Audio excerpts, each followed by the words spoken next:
You going to mug me? Am I going to mug you? Is that gorgeous or what, eh? And I believe I can run a decent marathon. Download Veely now.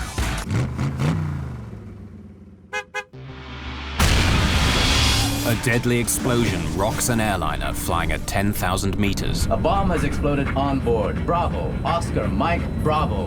The blast kills a passenger and cripples the plane. The crew struggles to save 293 lives. The bombing sets in motion an international manhunt. While the terrorist prepares to strike again. 3,000? Good year. We're not getting any oxygen. We have the terrain alarm. Even Tower Aero Crew 603. We are in an emergency.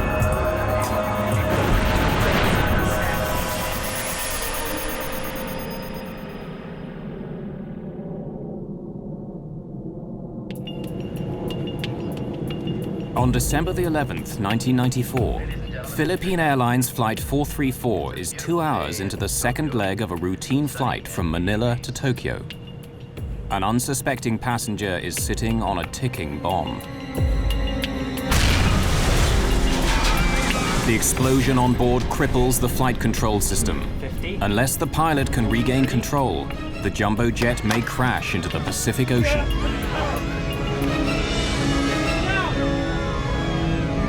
This is Philippine Airlines 434. A bomb has exploded on board. Bravo. Oscar, Mike, Bravo. The bombing is a frightening new development by a terrorist on the cutting edge of science. The way that the timing device was hidden inside the Casio watch just made the whole thing very concealable and very worrisome. But this is more than the hunt for a terrorist bomber. This is a story of how investigators make a shocking discovery. The explosion on PAL 434 is only a test for an attack on American carriers, an attack that would dwarf every other terrorist atrocity at the time.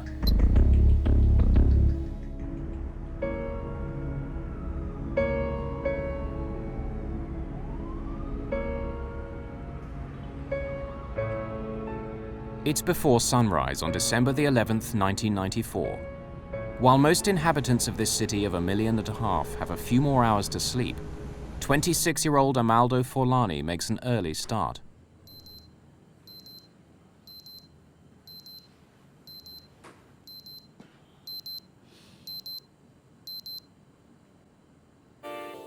Forlani is not his real name. It's the alias he's chosen for today's mission.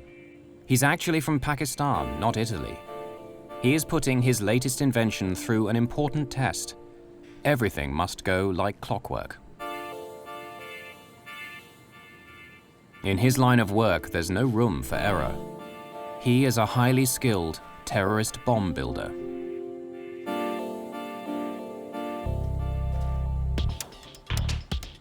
He packs the liquid explosive bomb very carefully.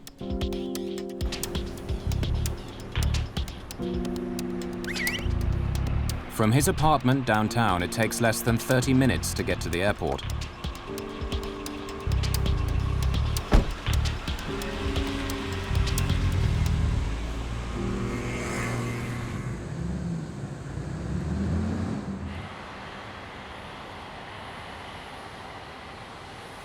He arrives in plenty of time for his 5 a.m. flight with Philippine Airlines.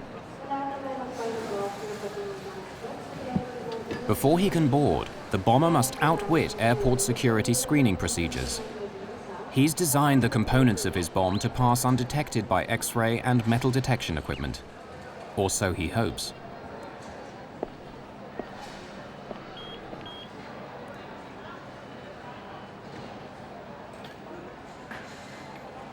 He bought the ticket as Amaldo Forlani. He's a skilled forger, and he has made himself a fake Italian passport with that identity. If his cover is blown, his career as a globe-trotting terrorist is over.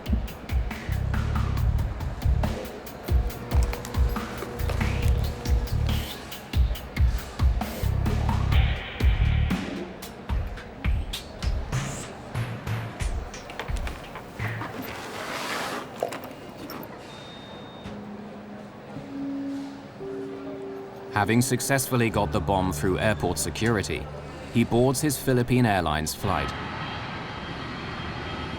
The final destination of PAL 434 is Tokyo, but there's a stopover in the Philippine resort town of Cebu, over 550 kilometers to the south of Manila. This is as far as the bomber is flying today.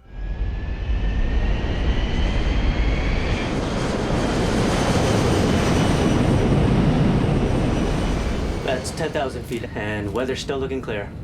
Thanks, Dex. I'm engaging autopilot.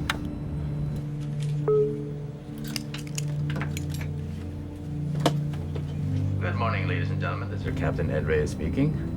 Welcome aboard Flight 434, flying south from Manila to Cebu and continuing onward to Narita Airport, Tokyo.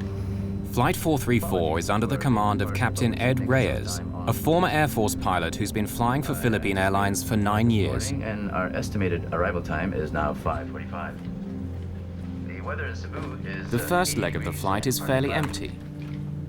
Passengers are scattered around the jumbo jet's 400 seats. After takeoff, the bomber is able to move. He chooses seat 26K, located directly over the center fuel tank in some 747s. The cabin is tended by stewardess Maria de la Cruz. She flies domestic routes and has worked for Philippine Airlines for 1 year. Can I get you some juice or coffee? Juice, please.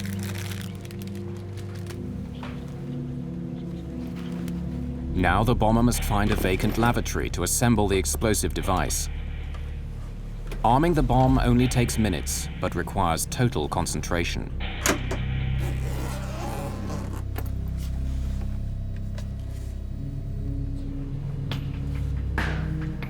The final step is setting the timer so it will explode in 4 hours' time, long after he leaves the plane.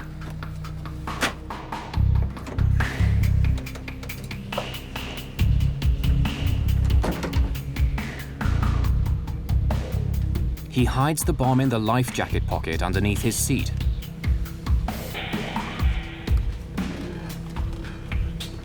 He then changes seats.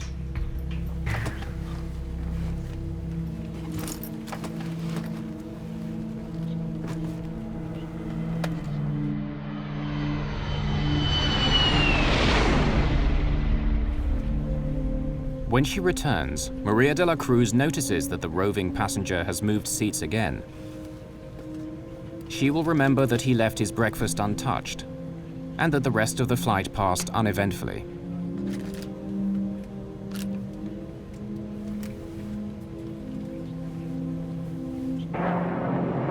As Philippine Airlines Flight 434 begins its final approach into Cebu, more passengers are getting ready to board the aircraft that will take them onwards to Tokyo.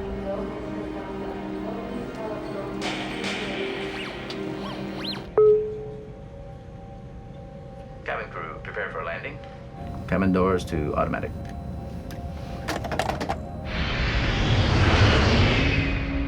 PAL 434 lands in Cebu at 6:50 a.m.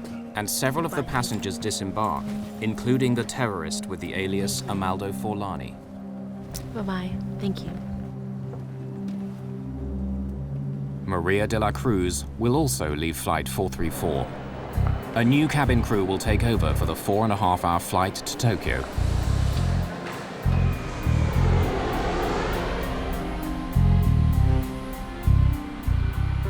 "256 new passengers board the 747 that arrived from Manila. Many of the passengers in this cabin are Japanese. Among them is 24-year-old engineer Haruki Ikegami. He's looking forward to getting home to Tokyo after his first trip overseas.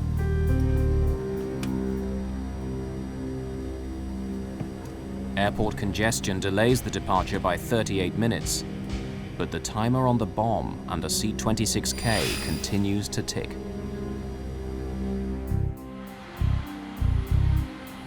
"8:30 a.m., December the 11th, 1994. All passengers for Philippine Airlines Flight 434 are now on board for the leg to Tokyo. None of them is aware that 2 hours earlier, a terrorist planted a time bomb under one of their seats. Steward Fernando Bayot is assisting passengers in the forward cabin on this 4.5-hour flight. At 8:38, PAL 434 is cleared for takeoff. On the flight deck, Captain Ed Reyes is assisted by First Officer Jaime Herrera and Systems Engineer Dexter Comendador. Reyes and Comendador are both former Air Force pilots.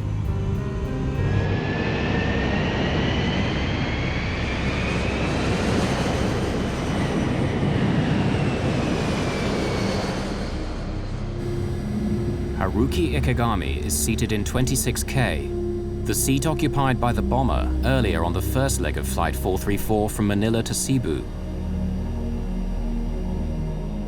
Several passengers in this cabin are co-workers, traveling with a Japanese tour group, including Keisuke Aoki and Masaharu Mochizuki. After takeoff, everything seemed normal. We were flying at 10,000 meters. I was reading a magazine, then the meal was served. After eating, I went to sleep. 31-year-old Yukihiko Usui stayed up all night on the last day of his trip, and he's ready to nap after breakfast. He's sitting in row 27, one row behind the seat vacated by the bomber 4 hours earlier. Ladies and gentlemen, this is your captain speaking. It's a beautiful day in Tokyo, sunny and 26 degrees. I expect we'll be landing at Narita Airport in 2 hours' time. 2 hours into the flight, PAL 434 is cruising on autopilot 10,000 meters above Minami Daito Island, southern Japan. To ease the pilot's workload, the autopilot remains on throughout the flight, keeping the aircraft on a constant heading at altitude.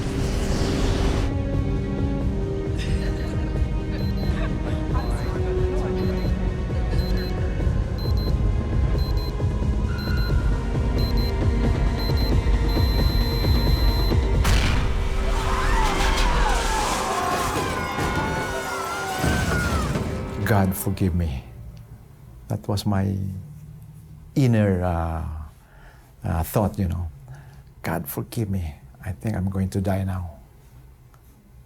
Then after that, I have to do what I had to do. Oh, I've lost control. I have control. Dex, check the pressurization loss. Be prepared. Checking QRH for... Although the autopilot instantly corrects the aircraft's bank to the right, the effect of the blast is far from over. There was a loud bang which woke me up. I could feel the plane expanding from the pressure. I saw smoke as well as debris falling like powder. Ladies and gentlemen, please stay in your seat.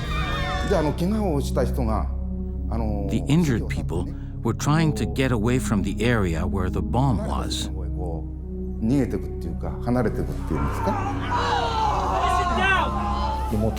down. I stood up and saw that a lot of people were bleeding. I thought my life was over. Stay in your seat, please. The cabin crew's first priority is to stop passengers leaving their seats. Yukihiko Usui is sitting in the row directly behind the explosion. Both his legs are badly wounded. Steward Fernando Bayot moves him away from the blast site.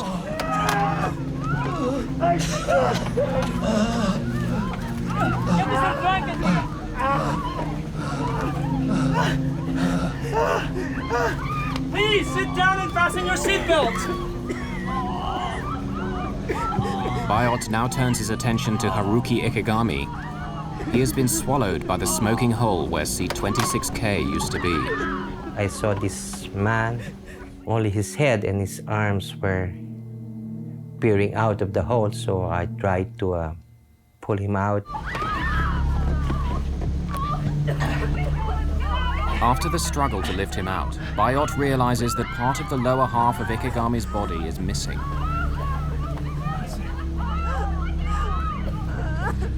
Within a couple of minutes, he dies. The cabin crew do not want Ikegami's death to panic passengers, so they pretend to minister to him. Bayot then reports to the captain. Oh, Captain. Okay. Keep the passengers calm. Make sure they stay in their seats. There's been an explosion in row 26. One dead and several injured, and the cabin's full of smoke. There's a hole in the floor. Go inspect the damage, Dex. Yes, sir. Reyes' first concern is that the blast could make a hole in the aircraft's skin.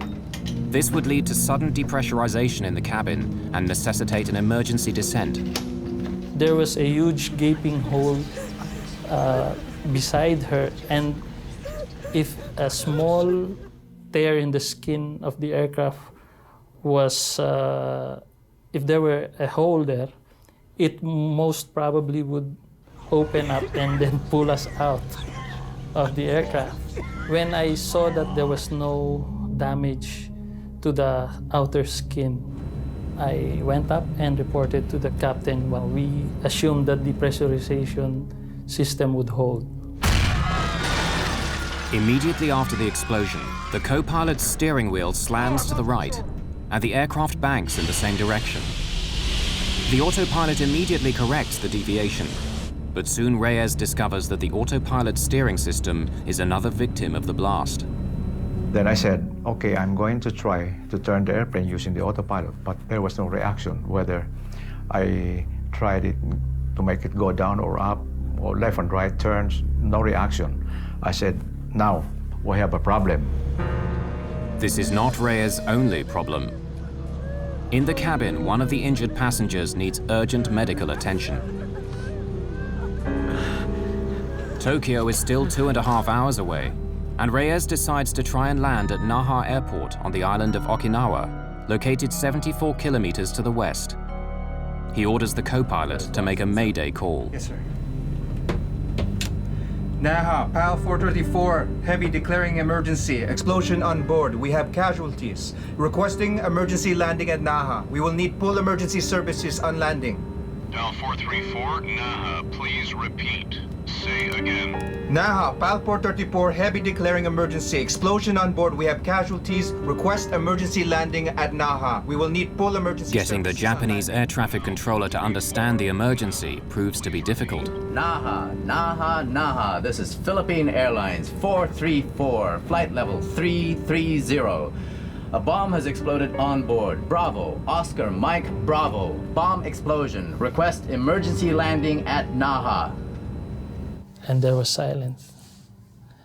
Then the controller came in, another controller, an American. Okay, Philippine 434, I'm taking over. The American air traffic controller is from an American base on Okinawa. Turn left, heading. No, I shot back. We cannot turn at this moment yet. We will tell you when we are starting to turn towards Naha. We have problems with our flight controls. Ladies and gentlemen, this is your captain speaking. We will be making an early landing at Naha Airport in Okinawa. We'll be landing as soon as possible, so please remain in your seat with your seatbelt fastened. But landing at Naha is easier said than done. The autopilot is not responding to any of Reyes' commands, and PAL 434 is heading straight past Okinawa. Reyes must find a way to steer if he is to have any chance of landing safely. But disengaging the autopilot might result in losing what minimal control he still has over the aircraft. Okay. Let's keep the seatbelt sign on. When we disengage the autopilot, we might lose control, so be ready. Since the autopilot won't react to any inputs that I make, I was scared if I disengage the autopilot, the aircraft might make a sudden bang to the right that we might not be able to control. At the count of 3, I'll disengage. 1, 2, 3.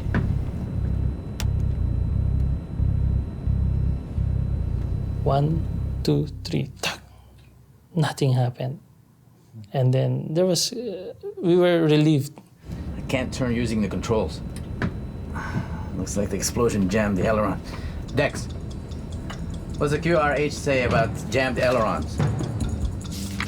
The QRH, or Quick Reference Handbook, is the pilot's Bible that lists procedures that must be followed in emergency situations. Jammed flight controls. Use maximum force possible, including both pilots if required. Okay. Let's force it then. Reyes tries brute force to activate the ailerons, the panels on each wing which turn the aircraft. Since the explosion, he can only fly straight. Not getting anything from the ailerons. Can't get off this heading. All right. Okay, re-engage the autopilot while I work out our options. It's taking much longer to land than was announced.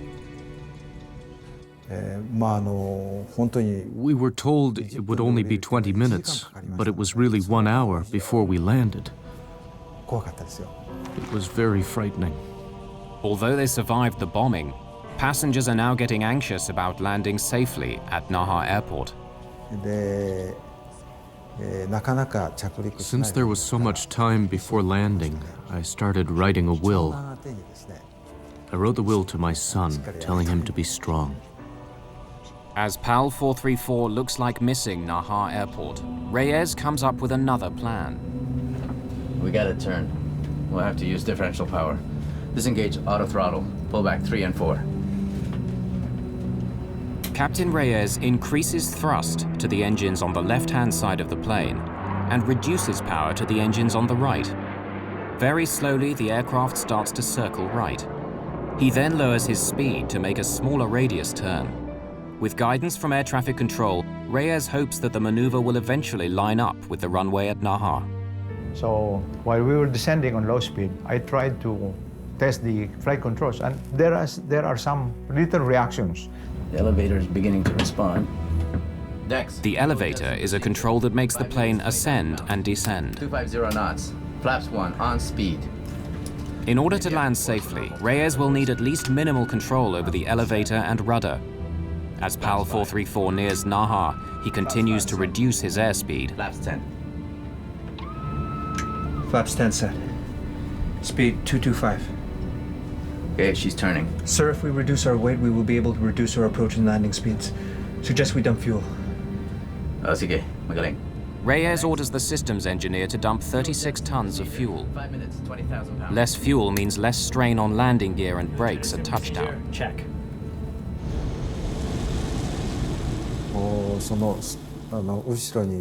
I was terrified when I saw the smoke trail behind each wing.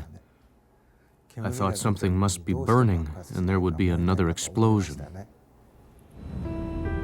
As the time to touchdown gets closer, Reyes worries that the bomb may have done more as yet unknown damage to the aircraft. I'm not certain our landing gear will hold up. Strap yourself in. I'll grease the purser. So he talked to the head of the cabin crew and he said, "We're not sure if the gears will go down, and in case the gears collapse while landing, be ready to evacuate." It's either you make it or you die. That's because you cannot do anything anymore. Runway in sight. With only minimal control over the aircraft, Reyes faces the most challenging landing of his career.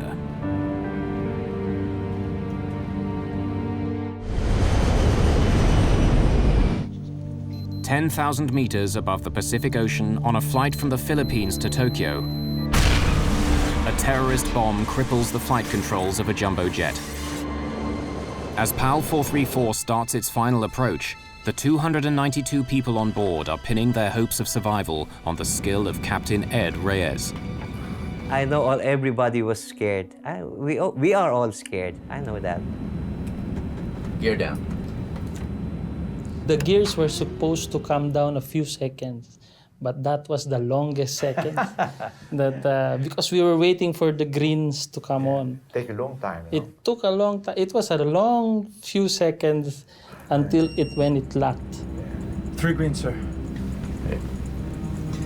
I'm disconnecting the autopilot and landing manually, okay? Dex, monitor my descent rate, call altitude and speed. Flaps 30. Okay, 500 feet on course. Flaps 30 set. Help me with the elevator. When I say push, I want you to push. Okay, 200 slightly left. Correcting. Push. 100. 50. 30. Power off. Pull. Your last command was pull. Yeah, my last command was pull.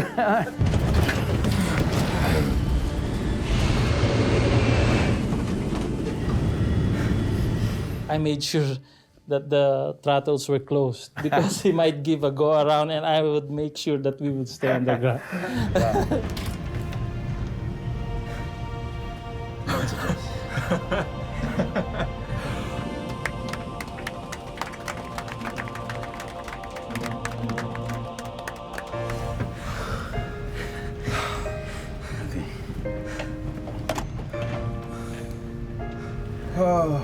Ladies and gentlemen, this is Captain speaking.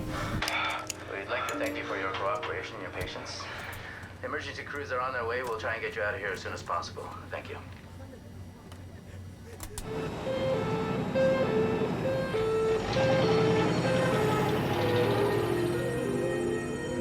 The Philippine Airlines 747 is now a crime scene under Japanese jurisdiction. As investigators from the Okinawa Police Department set out to solve the mystery of what happened, they turn their attention first to the dead man in seat 26K.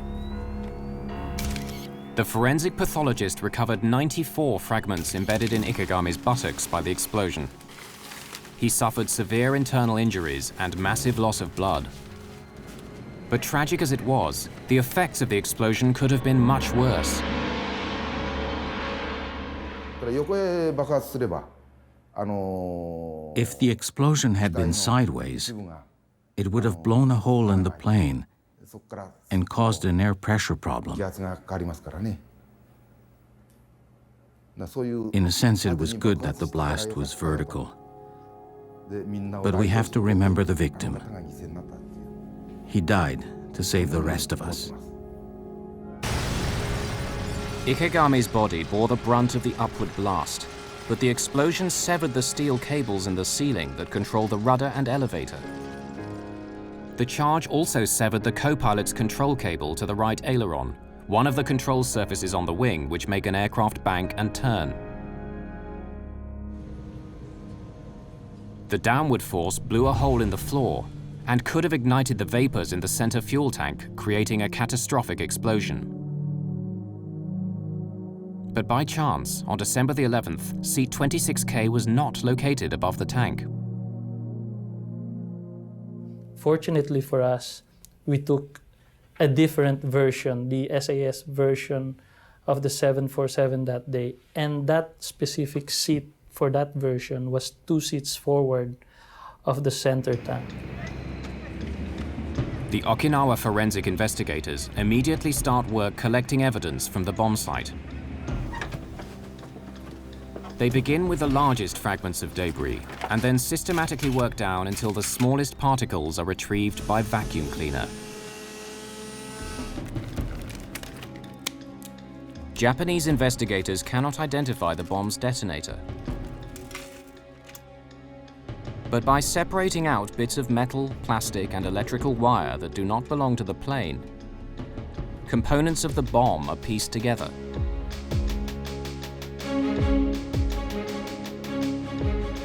One forensic investigator is able to identify the bomb's timer. By reconstituting dozens of burnt fragments, he discovers it's a modified digital wristwatch. Investigators also discover that one of the bomb's 9-volt batteries is only sold in the Philippines.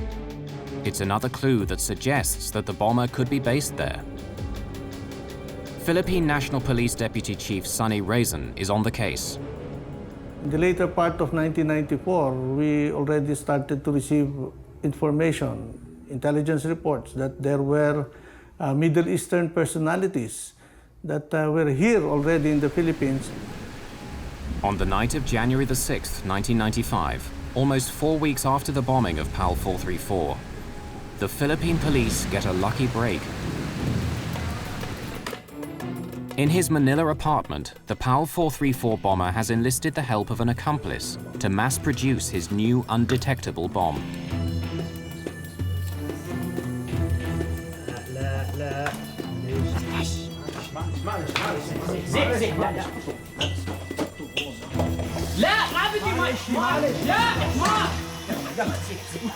An attempt to burn off chemicals gets out of hand. Acrid-smelling smoke spills out of the apartment. It attracts the attention of the doorman, who comes to investigate. What's going on? Sorry. We're playing with some fireworks, but it's okay. We put them out, and we have all the windows open inside, and we keep the door closed. It'll be fine, okay? You all open the door. No, if we open the door, the smoke come in the hallway. You keep it closed to go out the window, okay? Come on. It's okay. It's okay.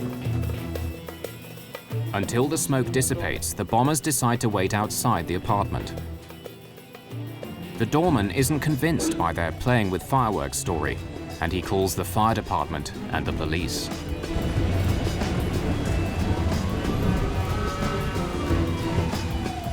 By the time the firemen come, the smoke is gone, and they leave after a quick check. The bomber now realizes he's left a very sensitive item in the apartment, and he persuades his friend to retrieve his laptop. He was too clever a guy to come back and expose himself, because all along he knew that that would be too risky for him to go back and be caught. The bomber's fear of getting caught is justified. Once Police Inspector Ada Farescal learns that they're from Pakistan, she insists on seeing their room for herself. The police in Manila are on high alert due to a planned visit by the Pope in a few days.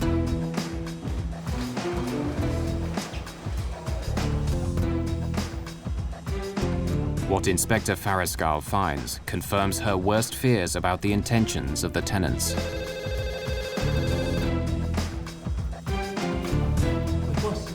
You know. You! Stop!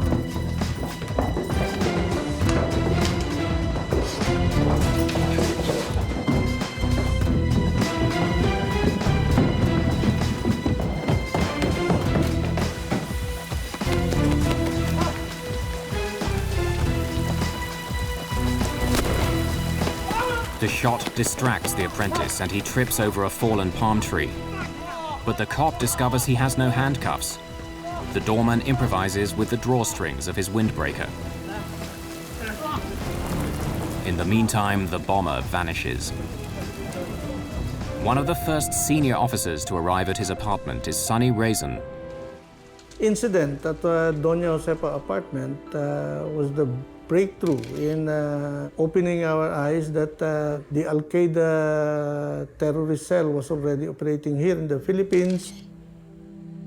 The Philippine National Police know they've stumbled onto something big, and they inform Interpol, Scotland Yard, and the FBI. When news of the raid reaches the Joint Terrorism Task Force in New York, it immediately grabs the attention of FBI Special Agent Frank Pellegrino. For 2 years, he has been hunting a terrorist called Ramzi Youssef, and it looks as if this might be his man. Well, he was always our focus since '93. I mean, at the time, that was he was the biggest fugitive around. As Philippine police comb through the apartment, they begin to find more evidence tying Youssef to the bombing of PAL 434.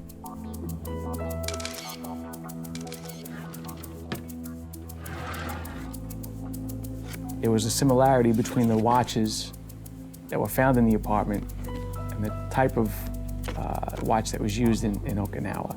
Putting together that watch, that was the watch that was on the bomb, on that Flight 434, and identifying those pieces eventually as a Casio watch, it was amazing. Youssef is a skilled forger. Investigators find several identification cards bearing various names, and photos in each of which he looks quite different. One ID card is of particular interest. So, almost as a dig to us, the ID card used the First World Trade Center bombing date as the date that the card was issued. So we knew right away it was Youssef that had been in the apartment. They knew chemicals. The chemical dictionary was a very well-used item, underlined, highlighted, well-read, notations throughout the book, something that he used quite often. And I don't remember the exact number. I think there might have been 100 latent prints found on that belonged to him. They knew electronics. The way that the timing device was hidden inside the Casio watch just made the whole the whole thing very concealable and very worrisome.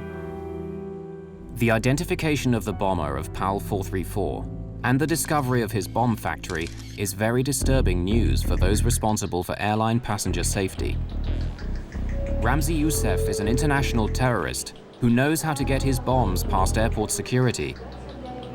Bombs that are small, but if strategically located, can blow up a jumbo jet and kill not just one, but hundreds of people. And the bomber of PAL 434 is still on the loose.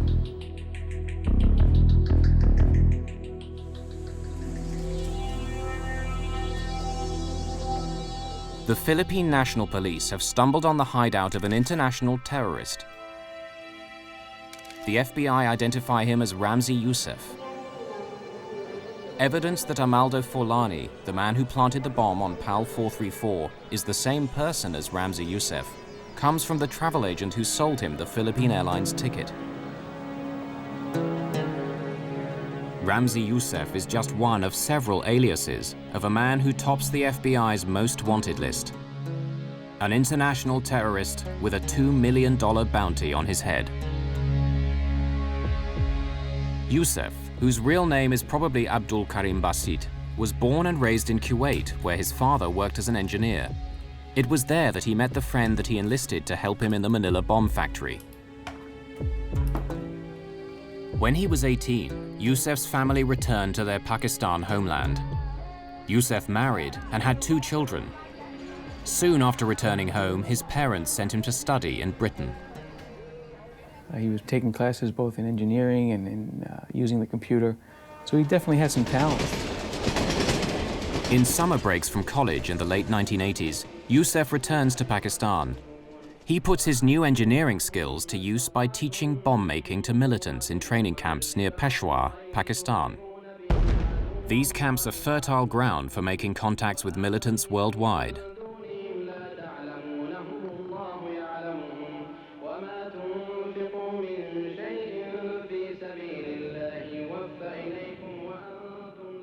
In September 1992, Youssef flies from Pakistan to New York to prepare for a major terrorist attack. On arrival at JFK, he presents a fake Iraqi passport and asks for political asylum from Saddam Hussein. The ploy works and he's allowed to enter the country. 6 months later, on February the 26th, 1993, one of the largest homemade bombs in American history explodes in the garage below the World Trade Center, killing 6 people, injuring hundreds, and causing $500 million worth of damage. That night, Youssef is on a plane back to his home in Pakistan. He was an action figure. He wanted to keep doing things. He wasn't happy with the one success he had. 18 months after the World Trade Center attack, Youssef flies to Manila to fine-tune the bomb that he plants on PAL 434. According to Sunny Raisin, the Philippine capital suits him. Ramzi Youssef loved to enjoy life. He is a ladies' man. He associated himself with a lot of girlfriends, and he liked to party. He also drank a lot, see, and he enjoyed the life. Terrorists, they are your normal day-to-day people, the guy next door. After the bombing of PAL 434, Youssef arranges for his childhood friend Abdul Hakim Murad to assist him in Manila.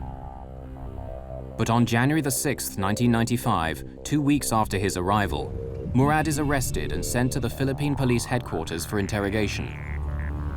It took 67 days to extract the details of how Youssef planted the bomb. My impressions of him was that he was strong-willed, he was determined. Initially, he did not break down in questioning.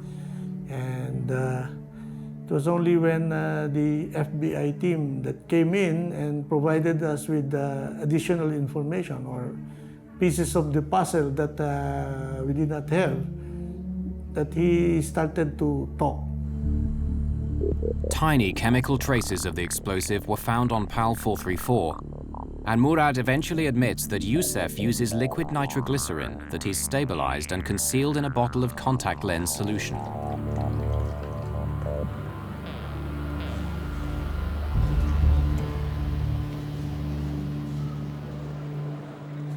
Murad also reveals that Youssef hid the bomb's potentially suspicious components in the heel of his shoes.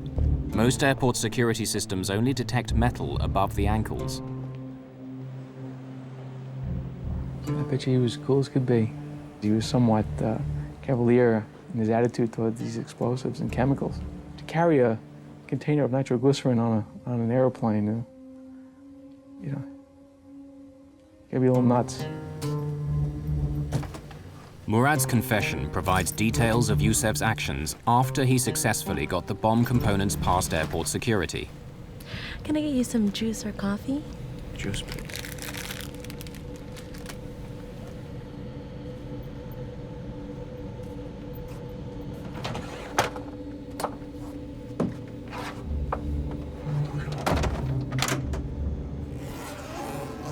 Youssef designed the device so the innocent-looking components can be quickly transformed into a lethal bomb. Youssef has modified a digital wristwatch as the bomb's timer. This is wired to a detonator inside the bottle of nitroglycerin.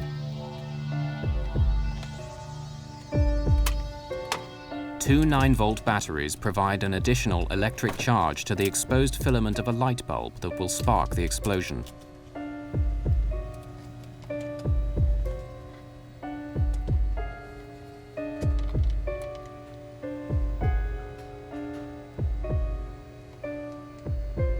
Youssef sets the alarm for 4 hours later, when he anticipates the plane will be flying high over the Pacific Ocean.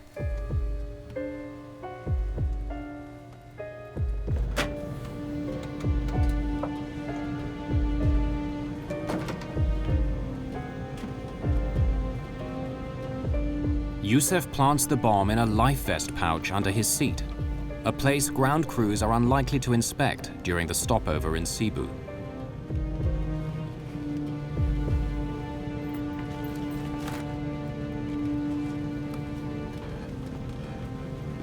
Soon after, he gets off the plane and disappears.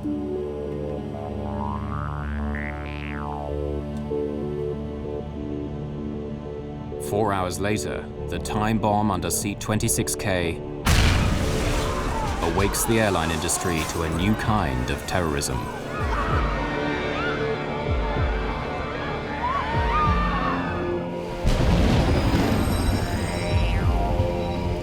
Murad's confession confirms Pellegrino's suspicions. This is just the kind of sophisticated plot he has come to expect from Ramzi Youssef. But Pellegrino is still shocked by what Murad says next.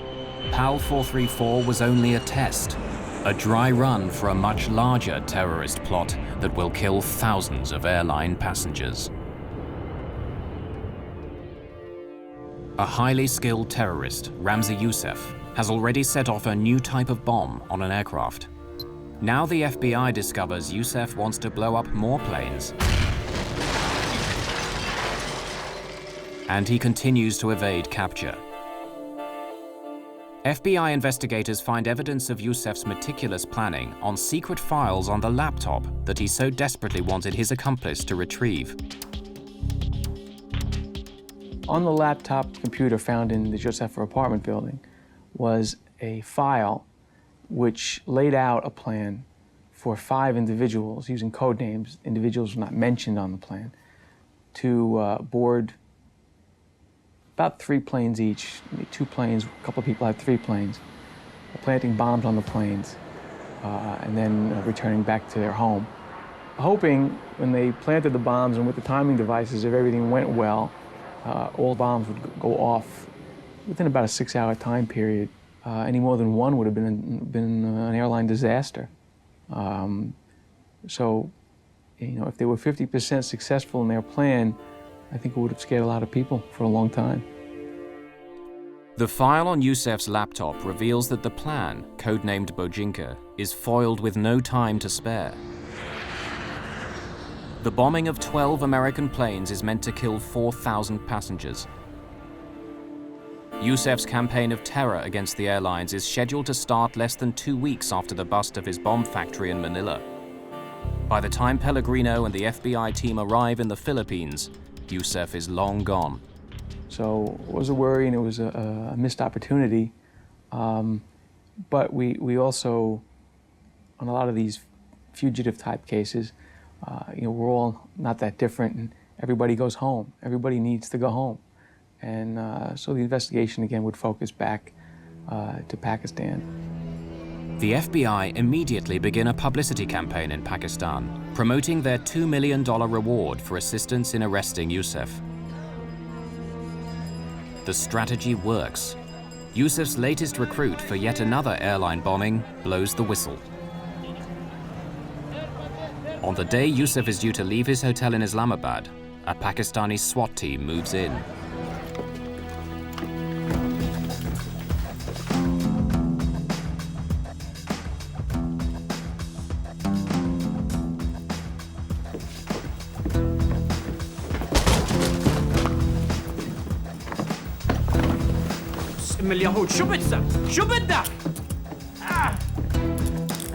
In Youssef's room are Delta and United Airlines flight schedules, as well as bomb components hidden in children's toys.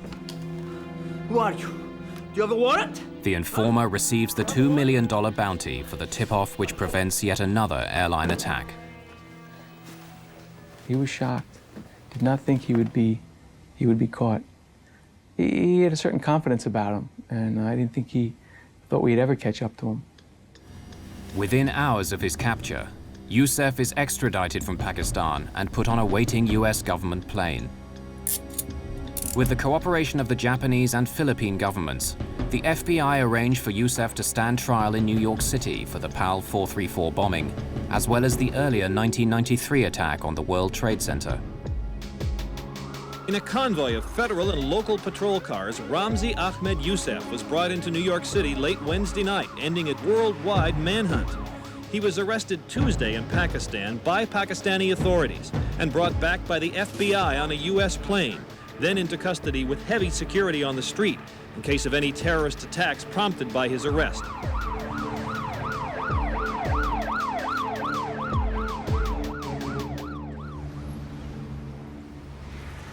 At his trial a year later in New York's Southern District Court, Youssef decides to handle his own defense against the advice of the judge.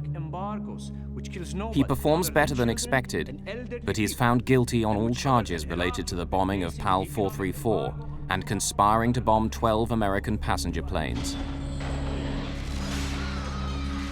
Youssef is also found guilty in a second trial for the World Trade Center bombing. In his final summing up, Youssef justifies his actions. Yes, I am a terrorist and proud of it. And I only support terrorism so long as it's against the United States government and against Israel, because you are more than terrorists. Although Pakistani, Youssef describes himself as Palestinian by choice. And he justifies the PAL 434 and World Trade Center bombings as punishment for a US foreign policy that favors Israel over Palestine. And hypocrites! For both crimes, he's sentenced to 240 years in prison. The judge recommends solitary confinement for life in the most secure prison in the United States, located in Florence, Colorado. It houses the country's most violent and dangerous prisoners, and it's where Youssef will spend the rest of his life, confined in a cell for up to 23 out of every 24 hours. We cannot afford to just sit down and count our victories with the arrest of Ramzi Youssef. Somebody else has already replaced him, and somebody else is already thinking of how to circumvent these security measures that we've put up. In the year following Youssef's attack on PAL 434, the Federal Aviation Administration certified a machine to detect explosives. Not one American carrier bought it. Only after 9/11 was a law passed that required US airports to deploy explosive detection systems. But the most reliable models are expensive or too slow and still not widely employed. Well, it was the old saying that we have to be right 100% of the time. Terrorists only has to be right once. Although there hasn't been a successful airliner bombing since PAL 434, those who forget the past may be destined to revisit it.